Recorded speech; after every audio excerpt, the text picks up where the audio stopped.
नई बहू रोज खाना बनाकर एक प्लेट अलग लगाती और चुपचाप उसे अपने कमरे में ले जाकर रख देती थी। आखिर वह खाना किसके लिए था? घर वालों ने कई बार देखा। कुछ देर बाद प्लेट खाली मिलती, लेकिन कमरे में बहू के अलावा कोई दिखाई नहीं देता था। धीरे धीरे घर में तरह तरह की बातें होने लगी।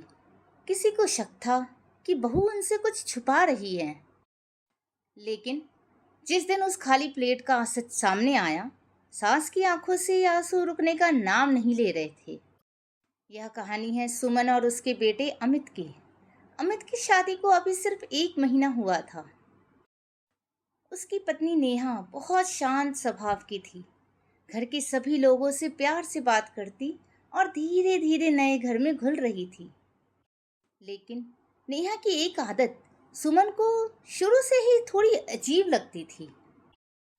हर दोपहर सबका खाना लगाने के बाद नेहा एक प्लेट में रोटी, सब्जी और दाल अलग रख देती। फिर वो प्लेट लेकर अपने कमरे में जाती, दरवाज़ा बंद करती और करीब आधे घंटे बाद खाली प्लेट लेकर बाहर आती। पहले सुमन ने सोचा शायद नेहा अकेले खाना पसंद करती होगी, इसलिए उसने कुछ नहीं पूछा।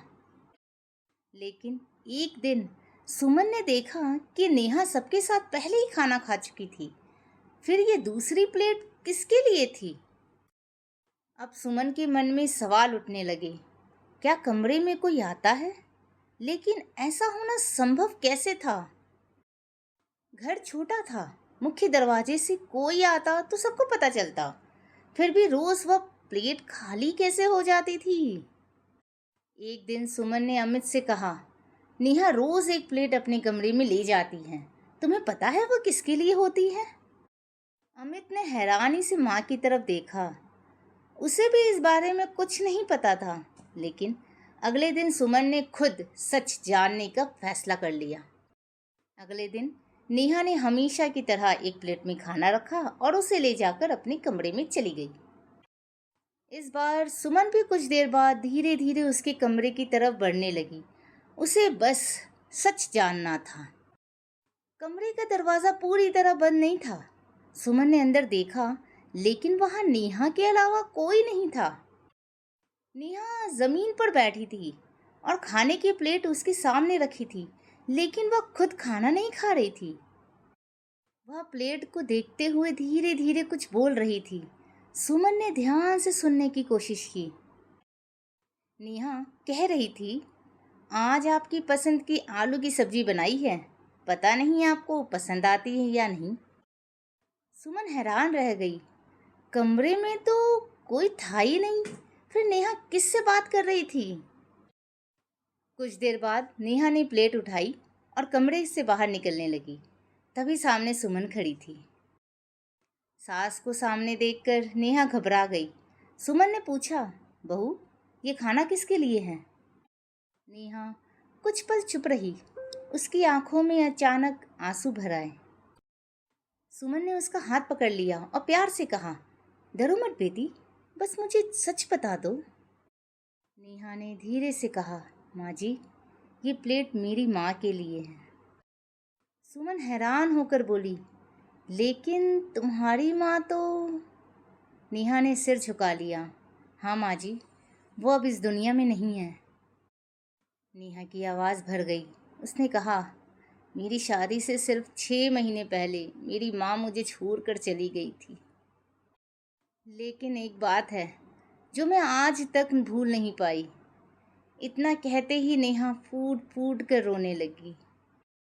नेहा ने कहा, माँ हमेशा कहती थी तेरी शादी के बाद एक दिन तेरे हाथ का खाना ज़रूर खाऊंगी, लेकिन मेरी शादी देखने से पहले ही वो चली गई। उनकी वो छोटी सी इच्छा कभी पूरी नहीं हो पाई।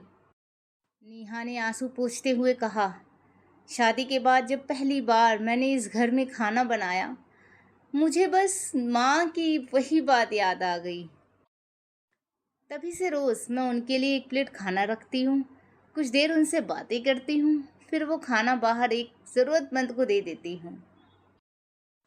अब सुमन समझ गई थी प्लेट कमरे से खाली क्यों निकलती थी। जिस बात पर उसे शक था, उसके पीछे इतना गहरा दर्द था।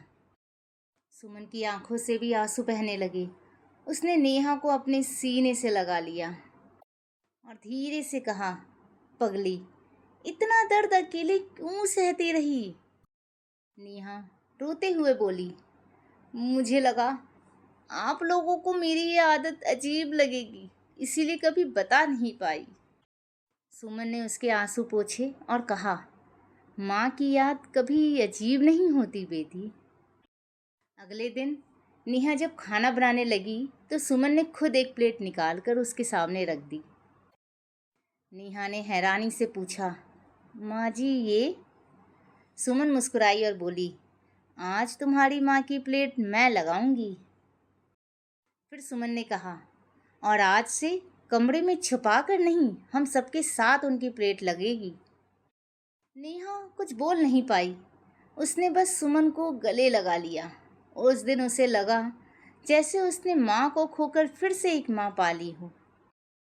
कभी कभी किसी की आदत पर फैसला सुनाने से पहले उसके पीछे छुपी कहानी जान लेना बहुत ज़रूरी होता है, क्योंकि हर खामोशी के पीछे कोई ना कोई एहसास होता है। धन्यवाद।